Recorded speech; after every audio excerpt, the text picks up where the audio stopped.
Hello everyone and welcome back to the channel. Don't forget to click subscribe so you don't miss out on weekly delicious quick and easy recipes. Your support is very much appreciated. Today I've got a treat for you, a quick and easy recipe for the perfect iced coffee. Whether you're looking for a morning pick-me-up or a refreshing afternoon treat, this iced coffee will hit the spot. So let's get started. First, let's talk ingredients. You'll need 1 cup of brewed coffee, chilled, 1/2 cup of milk or any milk alternative, 1 tablespoon of simple syrup or sweetener of your choice, ice cubes, optional, a splash of vanilla extract or a pinch of cinnamon for extra flavor. Alright, now that we have everything we need, let's jump into the recipe. Step 1.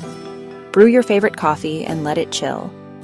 You can use leftover coffee from the morning or make a fresh batch and pop it in the fridge for a bit. The key is to have it nice and cold to avoid melting too much ice. Step 2.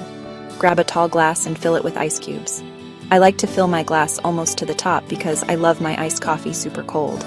Step 3. Pour your chilled coffee over the ice. Look at that beautiful color. Step 4. Add your sweetener.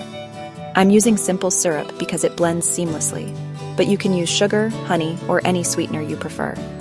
Give it a good stir to mix everything together. Step 5. Pour in the milk. You can use regular milk, almond milk, oat milk, whatever fits your taste. Watch as it swirls into the coffee. So satisfying. Step 6. This is optional, but I love adding a splash of vanilla extract or a pinch of cinnamon for that extra flavor kick. It really takes your iced coffee to another level, and there you have it. A perfectly refreshing iced coffee made right at home. It's super easy, and you can customize it to your liking. Give it a try and let me know in the comments how you liked it. If you enjoyed this video, please give it a thumbs up, share it with your friends, and hit that subscribe button for more delicious recipes every week.